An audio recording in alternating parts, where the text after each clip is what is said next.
often go through this feeling of being absolutely drained, overwhelmed, out of energy? You know that feeling when you're on an empty stomach?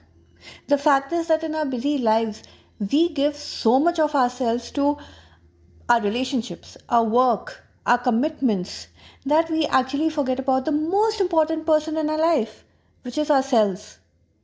But if we don't evaluate how full our cup is, how do you think we are going to pour into others and live a balanced and fulfilled life? Hi, my name is Ratika Seth. I'm a life enhancement coach. I'm the founder of the Gratitude Concepts Tribe and the Flight to Fulfillment podcast. And today, let's discuss how full is your cup?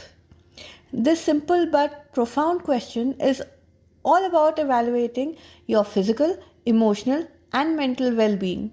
So, when you know how full or empty, for that matter, your cup is, you can make the necessary changes to refill it and maintain your energy, live a more balanced life, live a more fulfilling life, and keep others happy also.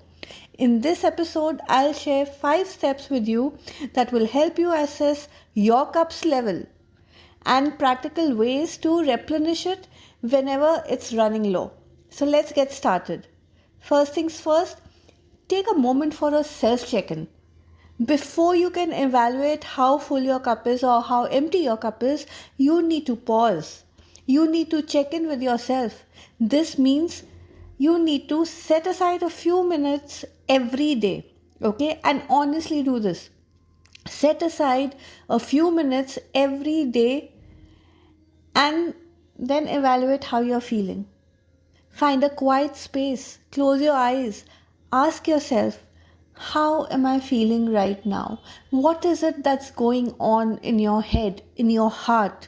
What are the emotions that are coming into you right now?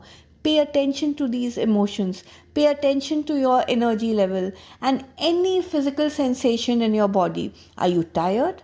Are you anxious? Are you feeling calm and content? Or are you getting stressed about anything? Are you, in a hurry about something? Self-awareness is the first step towards understanding the state of your cup and recognizing whether it's full, half full, empty, or just not started pouring in as yet. Number 2, assess where you're putting your energy, whether you're putting it in the right place or no. Once you've checked in, take a look at where your energy is going. What areas of your life are demanding maximum out of you? Is it your job? Is it your family responsibilities, your spouse, your children, your social obligations, or maybe even self-imposed pressure? Because a lot of times, nobody is putting pressure on us, but we are putting pressure on ourselves. There's something called self-imposed pressure we put on ourselves to feel like an achiever. By understanding what's draining you, you can actually gain insight into why your cup may be feeling empty. Make a list of all your commitments, all that you have to do, and rate how much energy they require from you on a scale of 1 to 10. And once you do that, you will be able to identify which areas are actually overfilling your schedule and which areas are underfilling your spirit. Number 3, now that you know where your energy is going, ask yourself, how often am I refilling my cup? Self-care is the act of giving back to yourself. So be honest to yourself. Remember, like we charge our phone, we don't overcharge it, we don't undercharge it. It just has to be, charged well enough to last us through the day. So you need to refill your cup accordingly. It cannot just, be overflowing for no reason. It cannot be empty for no reason. So self-care comes in here. Take an honest look at your current self-care practices. Are you taking out time for activities that are bringing you joy? Are you taking out time to do things that rejuvenate you, that make you genuinely happy and fulfilled? It can be an exercise, it can be dancing, it can be cooking, it can be painting, it can be reading, it can just be watching TV, it can be just talking to your friends, it can just be partying, whatever it is. Evaluate. Evaluate. If your self care practice is inconsistent, it's a sign that your cup may be running on low. And it's time to prioritize yourself and your well being and fill the cup back again. Number 4, it's important to know what specifically fills your cup and what specifically empties it.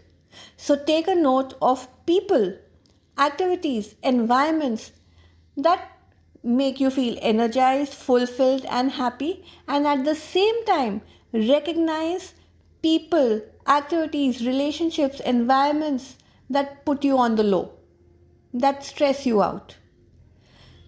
Make a cup filler and a cup drainer list. Be specific. Okay? It could be something like a morning walk fills my cup, or scrolling through social media empties my cup. I don't think that's happening too much really though, but it can. Once you're aware, you can actually start doing more of what fills you up and set boundaries not to do things that drain you out. Number 5, say no more often. Say no more often. A major reason why so many of us end up feeling drained out, end up feeling, empty is because we've overextended ourselves to people we did not even need to. Set boundaries, learn to say no. It's a very important skill, and it is something which it's a habit which can actually get you your fulfillment in life more easily. If you learn how to say no to things that do not serve you, that hold you back, that pull you down, that drain you out, and it's not being selfish.